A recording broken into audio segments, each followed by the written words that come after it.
बिस्मिल्लाहिर्रहमानिर्रहीम अस्सलाम वालेकुम। खुश रहें, आबाद रहें, जहाँ भी रहें हैप्पी रहें और हेल्दी रहें। तो मैं हूँ फ़ाइज़ा और वेलकम करती हूँ आपको चटपटे पकवान में। आज आप लोगों से शेयर करूँगी बहुत ही टेस्टी, ज़बरदस्त और फटाफट से बन जाने वाली आलू की तरकारी।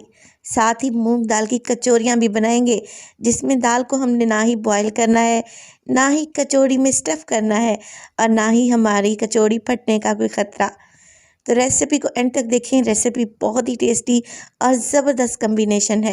रेसिपी अच्छी लगे लाइक कर दें और चटपटे पकवान को सब्सक्राइब भी कर लें। तो चलें, जल्दी से चलते हैं अपने किचन में और बनाते हैं जी मज़ेदार सी ये आलू की तरकारी और मूंग दाल की कचौड़ियाँ। तो सबसे पहले तो फटाफट और जल्दी से आलू की तरकारी बना लेते हैं, जिसके लिए लिया है मैंने तकरीबन 3 से 4 टेबलस्पून ऑयल एक फ्राइंग पैन में। अभी मैंने फ्लेम को ऑन नहीं किया। हाफ़ टी स्पून इसमें डालूंगी राई दाना। इसके अलावा हाफ़ टी स्पून चला जाएगा इसमें सफ़ेद ज़ीरा, हाफ़ टी स्पून साबित धनिया और हाफ़ टी स्पून सौंफ भी इसमें शामिल कर देंगे। हाफ़ टी स्पून ही इसमें शामिल करेंगे मोटी कुटी हुई लाल मिर्च और कलौंजी भी सेम क्वांटिटी में डालेंगे।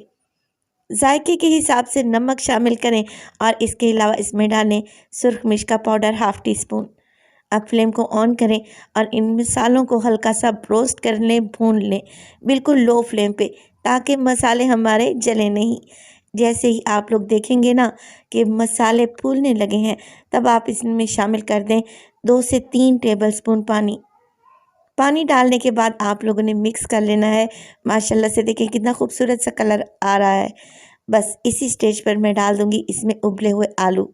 आलू थे मेरे पास 3 मीडियम साइज़ के, जिन्हें मैंने बॉईल किया और बॉईल करने के बाद हाथों से ही इसे रफली सा तोड़ लिया है, ताकि कुछ पीसेस इसमें से साबित रहें और कुछ पीसेस जो हैं वो मैश हो जाएं। तो बेसिकली हमने जो ये आलू की तरकारी बनानी है ना, इसमें से हल्के हल्के से पीस रहने चाहिए। बहुत ज़्यादा भरता आपने आलू का नहीं बनाना। आलू और मसाले अच्छे तरीके से मिक्स करें, 1 से 2 मिनट के लिए भूनें और फिर इसमें डाल दें 1 कप के बराबर पानी।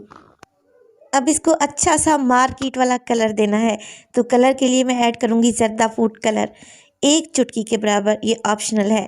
और 1 टेबलस्पून इसमें शामिल करेंगे अचार। अचार का नाम सुनते ही सबके मुंह में आ जाता है पानी। तो ये आलू की तरकारी बड़ी ही टेस्टी बनती है। 3 से 4 मिनट के लिए इसको मज़ीद पकाएंगे, या फिर आप जितना पकाएं जितनी आपने इसकी थिकनेस रखनी है। मैं मीडियम थिकनेस रखूँगी। और 4 से 5 मिनट के बाद इसमें डालूंगी बारीक कटी हुई हरी मिर्चें और हरा धनिया और फ्लेम को ऑफ कर देंगे। बेहतरीन सी आलू की तरकारी एकदम तैयार है। अब मूंग दाल की कचौड़ी बनाने के लिए मैंने ली थी आधा कप मूंग दाल, जिसे 2 घंटे पहले मैंने भिगो दिया था। अब देखिए सारा पानी मैंने निकाल दिया है, सिर्फ 3 से 4 टेबलस्पून ही पानी इसमें बाकी है। एक मिक्सी का जार लेंगे और उसमें डालेंगे 2 जवे लहसुन के, 1 हरी मिर्च को बारीक काट कर डाल दें और इसमें डालें भीगी हुई दाल, और साथ ही इसके 3 से 4 टेबलस्पून जो पानी है ना, वो भी शामिल कर देंगे। अब इसमें डालेंगे हाफ़ टी स्पून सफ़ेद ज़ीरा और कवर लगाकर इन सब चीज़ों को बारीक सा पेस्ट बना लेंगे। इतना बारीक पेस्ट होना चाहिए कि इसमें दाल का दाना बिल्कुल भी नज़र नहीं आना चाहिए। चलें जी, दाल तो एकदम तैयार है। चलें जी, दाल पिस चुकी है। इसमें डालेंगे कुछ मसाले। नमक डालूंगी 1 टीस्पून, 1 टीस्पून सुरख मिर्च का पाउडर, 1 टीस्पून कुटा हुआ धनिया, इसके अलावा 1/4 टीस्पून हल्दी और इसमें शामिल करेंगे पिसा हुआ गरम मसाला 1/4 टीस्पून। 3 टेबलस्पून कुकिंग ऑयल भी डालूंगी, ताकि हमारी ये दाल की कचौड़ी बहुत ही खस्ता बने। 3 टेबलस्पून मैं इसमें डालने लगी हूँ सूजी के, जो कि हमारी कचौरी को एक बाइंडिंग देगी। 1 टीस्पून लेनी है आपने अजवाइन और हथेली पर मसल कर डाल देनी है। इससे जायका भी बेहतर होगा और दाल की कचौड़ी है ना, हज़म करने में भी इजी रहेगा। इसमें डाल लें आधा गड्डी हरा धनिया और मिक्स करके रख दें, क्योंकि हमने डाली है सूजी। सूजी को जैसे ही पानी मिलेगा ना, तो ये फूलने लगेगी। तो 10 मिनट के लिए कवर लगाकर आप इसे छोड़ दें, ताकि सूजी अच्छे से फूल जाए। अब 10 मिनट के बाद आप लोग देख रहे हैं कुछ इस कंसिस्टेंसी में दाल का बैटर आ चुका है। सूजी अच्छे से नरम पड़ चुकी है। तो अब मैं लूँगी गंदम का आटा। आप इसकी जगह पर मैदा भी इस्तेमाल कर सकते हैं।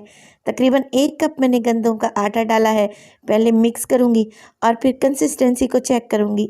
अगर मज़ीद मुझे गंदम का आटा ज़रूरत पड़ा तो मैं इसमें डालूँगी। 1.5 कप आटा लगा है मुझे और एक हल्का सा सख्त सा आटा गूँध कर मैं तैयार कर लूँगी। आटा बन चुका है कचौड़ियों के लिए। चलें जी, अब इसके छोटे-छोटे से पेड़े बना लेते हैं। लेमन साइज़ से ज़रा से बड़े आप लोगों ने इसके पेड़े बना लेने हैं और एक ही दफ़ा में सारे पेड़े बनाकर रख लें और इन पर हल्का सा ऑयल लगा लें।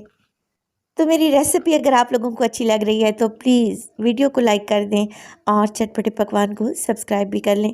आप सब लोगों का बहुत शुक्रिया।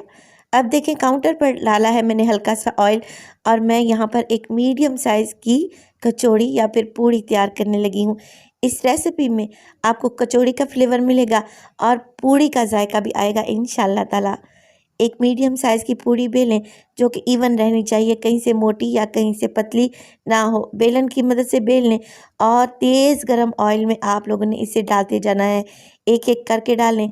जैसे ही पूड़ी ऊपर आए ना, तो आप लोगों ने इसको चम्मच की मदद से हल्का सा प्रेस करना है, तभी ये फूलेगी। मैं आपको बताती चलूँ कि नॉर्मल पूड़ियों की निस्बत ये हमारी कचौड़ी ज़्यादा नहीं फूलेगी, मीडियम ही फूलेगी। तो आप लोगों ने इसी तरीके से इसके किनारे को प्रेस करते जाना है ताकि इसमें हल्के-हल्के से बबल्स आ जाएँ और ये अंदर तक पक जाए। बेहतरीन सी हमारी दाल की कचौड़ियाँ या पूड़ियाँ तैयार हैं। साथ ही हमने पहले बना कर रखी हुई थी मज़ेदार सी आलू की तरकारी। देखिए, एक पूड़ी को मैं आपको तोड़ कर दिखाती हूँ। माशाल्लाह से देखिए कैसी फूली-फूली सी बनी है और पूड़ी की खुशबू इतनी ज़बरदस्त है कि खाने को दिल कर रहा है। रेसिपी को आप लोगों ने ट्राई करना है। रेसिपी अच्छी लगे लाइक कर दें और चटपटे पकवान को सब्सक्राइब भी कर लें। अपना बहुत सारा ख़्याल रखिएगा। फ़ाइज़ा को दीजिए इजाज़त। टिल देन, अल्लाह निगहबान।